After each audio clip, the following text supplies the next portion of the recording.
Yeah, we're going to dive into a mindset piece here. I was looking at this study that QuickBooks put out, and it was a crazy high number, like 70-something% of business owners by the end of Q1 already felt burnt out and anxious. Oh, and so I wanted to talk terrible. a little bit about anxiety, how anxiety shows up, the key factors that create anxiety for business owners and leaders, and some strategies on how we can overcome those anxiety causes and whatever is causing stress in our life. So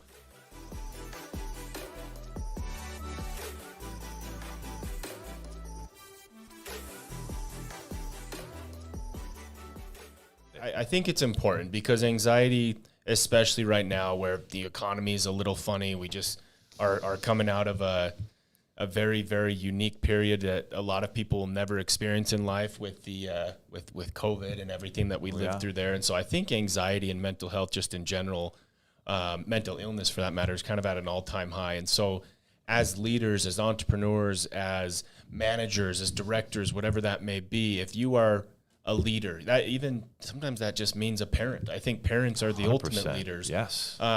Let's first talk about a few different ways that we're finding anxiety is actually showing up. And I want you to start with this one, because I know you've talked a lot about imposter syndrome and how detrimental that can be. I mean, break that down for us real briefly. These others are pretty self-explanatory, but Leah, what is imposter syndrome? I mean, this imposter syndrome is this syndrome where you constantly feel like, I'm not really good enough. I don't really have a great product or service. I don't have enough experience. I didn't come from the right family. I don't have the right last name. I didn't get the PhD, the MBA at the business school. Like, I just don't know that I'm really delivering value, the way I should. So And so what happens is you just don't take action. You sit and play these mind games instead of doing the cold outreach, instead of creating the content, instead of starting the podcast. You don't do that. Instead of launching the business, you just think, oh, I'm not good enough. And I can tell you, we've met so many successful business owners with 7, 8, 9-figure businesses, and these people are just like you and me. They are not geniuses. A lot of them, had a low GPA in high school. They didn't even go to college, and yet they became experts at a topic, and they stuck to it over the years.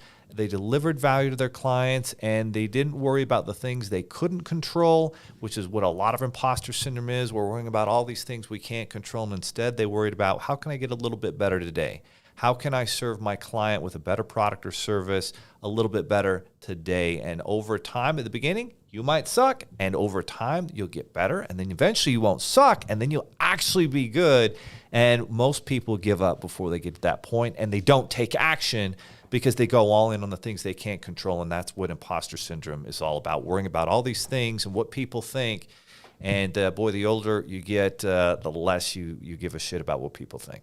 Oh, amen. Amen. And I'm excited to here in a minute touch on some of the things to overcome these anxieties and stressors. But imposter syndrome, I think in my life at least, I've definitely had moments here in the office where I feel, oh man, am I really qualified to do this? Should I be leading these people? But probably the greatest, and it's not a great thing, but the biggest experience I've ever had with imposter syndrome is when we had our first child. I was having legit panic attacks. Like I went into the ER multiple times because I felt like I couldn't breathe. I would get up at night and I would actually sleepwalk over to my son's crib, and my wife would see me just kind of staring down at the crib, and she'd talk to me. I wouldn't register anything. I was sleepwalking because of imposter syndrome. I was constantly telling myself that I'm not worthy of being this child's father. I'm not prepared for this. I still don't wake up the same time every single day. I'm still not good about habits for myself. How am I supposed to be a father? And no shit, you start to have anxiety when you're constantly telling these things to yourself. So eliminating that imposter syndrome is imperative to eliminate these anxieties of, am I good enough? So we'll talk a little bit about that. But the other things that will cause anxiety, flare-ups, and even depression at times is this constant fear of failure, overwhelm, and decision paralysis, which is huge. Effective communication challenges, sometimes having to constantly fear having the conversations where in situations all the time where we have to have hard conversations. When you put those off, it makes it even worse. And then a big one for entrepreneurs, especially early stage businesses, is work-life balance and the struggles that come with that, and the anxiety of this mental battle. Do I stay at the office an extra hour to get this done, or do I go home and spend time with my children? And so it's really, really hard to combat these things. And of course they cause anxieties at time. But the strategies here to overcome these anxieties is, number one, you want to start with that one, Leo? Yeah, embrace vulnerability. Understand you're not going to be perfect, and talk with people about it. And then instead of worrying about the problem, where's the solution? Who's already, because what's interesting, everybody has faced the problem that you're facing, most likely, in some way, shape, or form. And there's a book that someone wrote about it that solves the problem. Or there's a friend or family member who's also faced it and done a really good job. The quickest way for success isn't for me to try and figure it out on my own, but, I know Ty's already learned how to do this really well. Ty, how did you do this? Give me directions. Give me a roadmap. Exactly. Embracing that vulnerability, understanding that it's okay, that others are dealing with this is going to help in and of itself.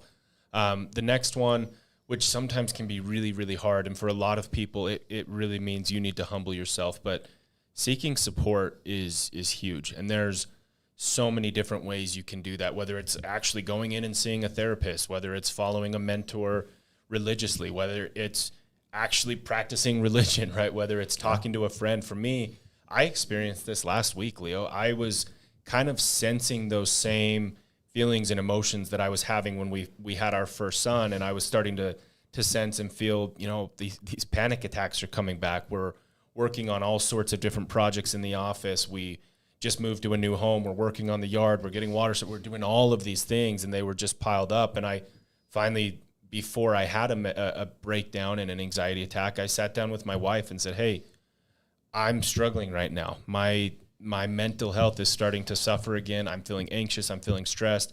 I need your support. And just this morning, she woke me up and said, Ty, go work out. I know that's imperative for your mental health and you've been lacking. So I'm going to watch the boys, go downstairs and work out. And if I wouldn't have opened myself up to my wife and said, I am struggling, she would have had no idea to do that. So use your support systems.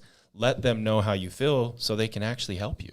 Oh, that's fantastic. Yeah, you've got friends, you've got family, you got your team. Let them know when you're facing a problem and you need their help, because now all of a sudden you've got extra people who can help you find that solution.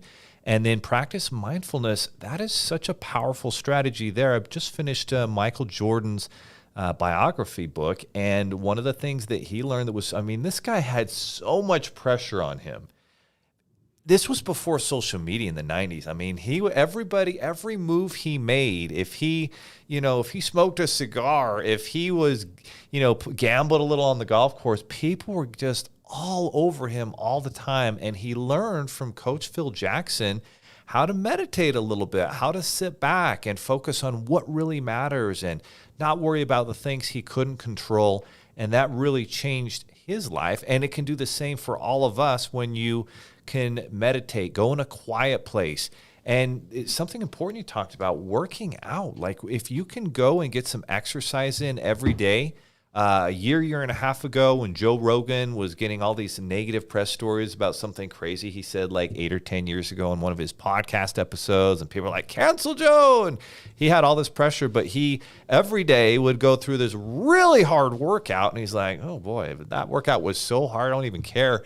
I can do anything after I got through that. And so it's amazing when you can go through some physical difficulty and challenge, how that helps you come out the other side. And it does help so much with anxiety.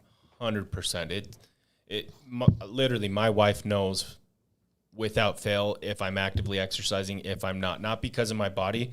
My body doesn't change very much. Genetically, I'm going to look the way I look for quite a while, probably looking at my uncles and whatnot. But my mental health, she can tell 100% if I'm actively working out or not, because of the way I act around her, because of the way I act with my children, because of the way my ADHD is flaring up. Like literally, it is so important. And that doesn't mean this crazy vigorous workout. If you can go on a 20-minute walk, it'll change your life.